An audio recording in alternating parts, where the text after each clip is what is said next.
see what that looks like. I had somebody turn the wheel for me. It's quite a hefty flange to turn over, and I couldn't put enough pressure on and turn the wheel. Let's throw that one and see what it looks like.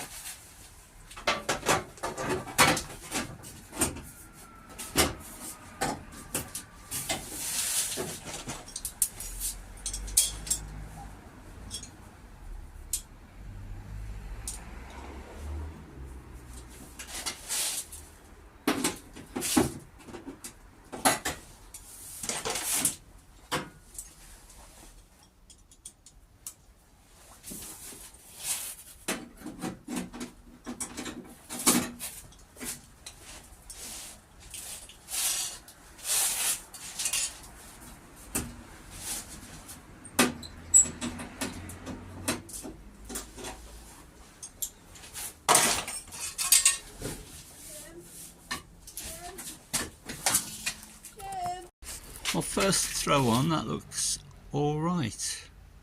It's left a bit of a crease there where it's catching on the edge of that, the lower die. And I've run out of metal here for some reason, so that's a bit disappointing, but I can fudge that. I've got plenty there, and probably enough there, so it's the last 6 inches or so. But that'll be in the bend, so I'll try and sort these joints out and fold it over some more. Let's see where we are. Right, knocked over with a slapper, and I've tacked it there, and I've tacked it to the floor. This piece fell off here because this is only tacked on, but I think it was in the wrong place anyway, so I've lowered it. So I'll get the door on and see what it looks like with the door in place, but I think these are too far forward, so I think I'm going to change those anyway. And then I get the door on and mark where I think this flange might be.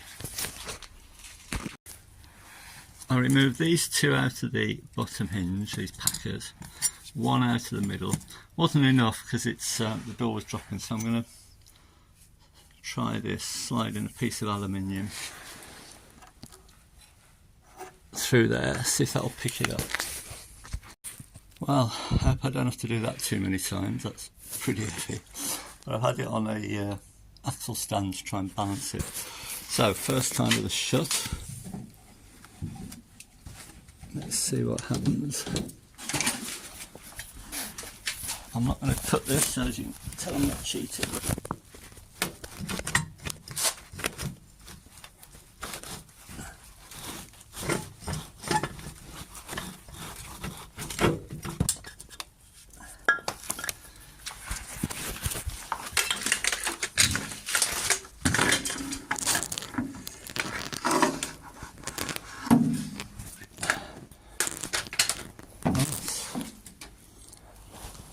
Binding.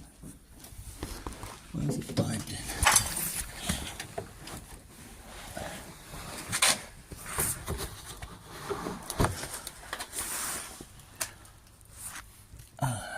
Is it binding? Binding somewhere. Well, that was a disaster. So I've cut that off, and that allows me to put a tab in there. We're a bit high there still, aren't we? A little bit high. But that door now shuts nice. It lines up.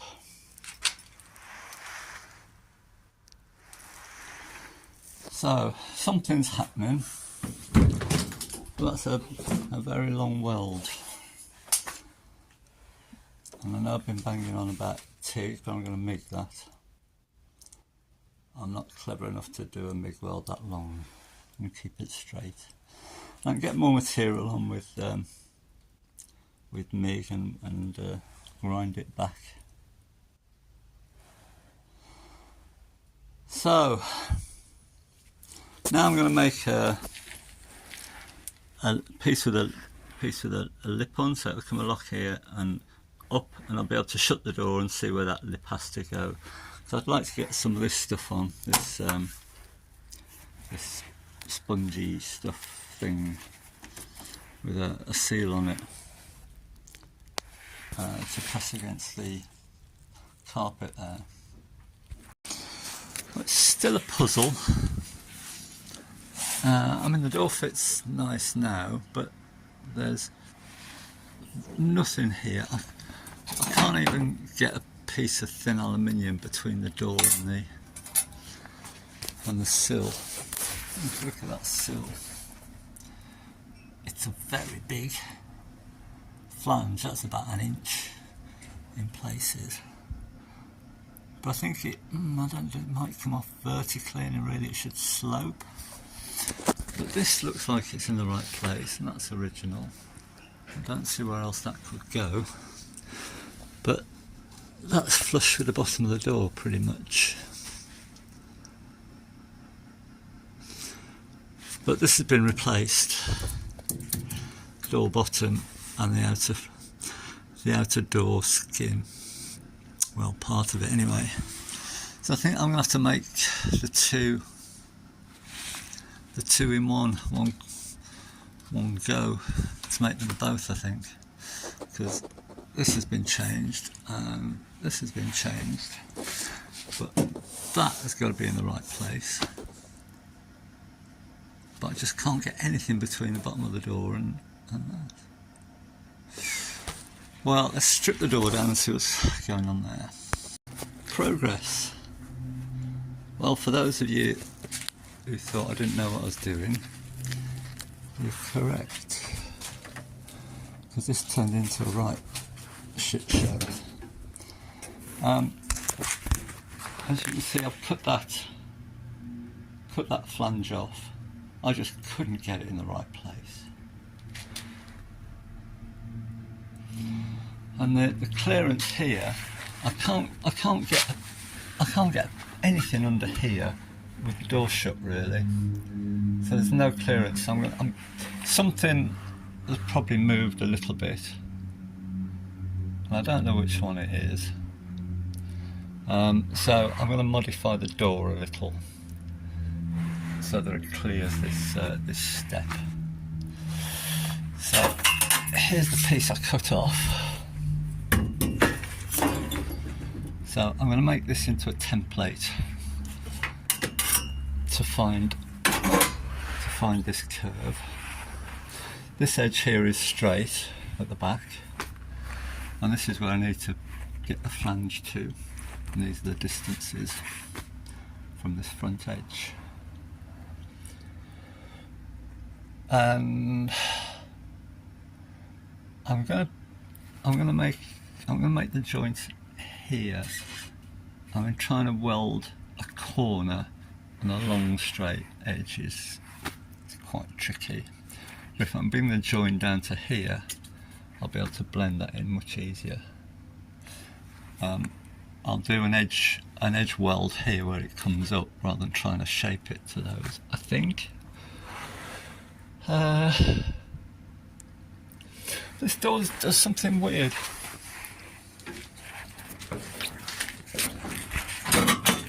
Let me just shut it.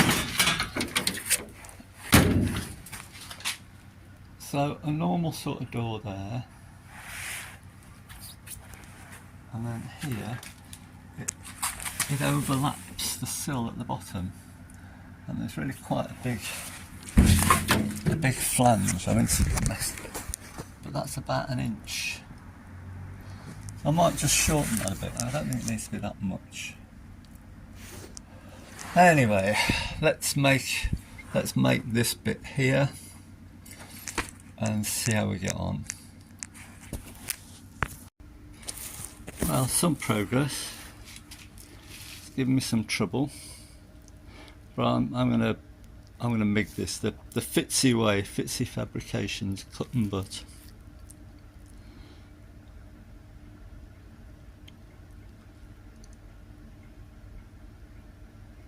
The there's not a lot of clearance here when the door shuts, but the door needs a new bottom on anyway, so I'll give it an extra couple of mil. But you can sort of see where that's going now.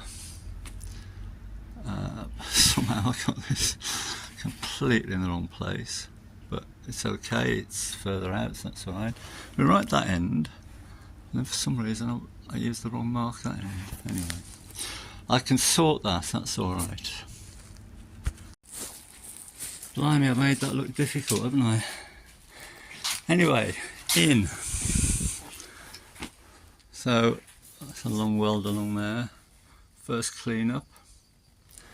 Everything's in the right place. And it's not welded to the car yet, so I can take it off and check for any pinholes from the back. Weld those up, and I'll weld this up off the car. We're right next to the timber there. I'm close to the timber, but nothing I can do about that. On that end, I'll address off the car. And it's just held on at the bottom with a few screws. So, that's been a mammoth. Anyway, I'm pleased with that.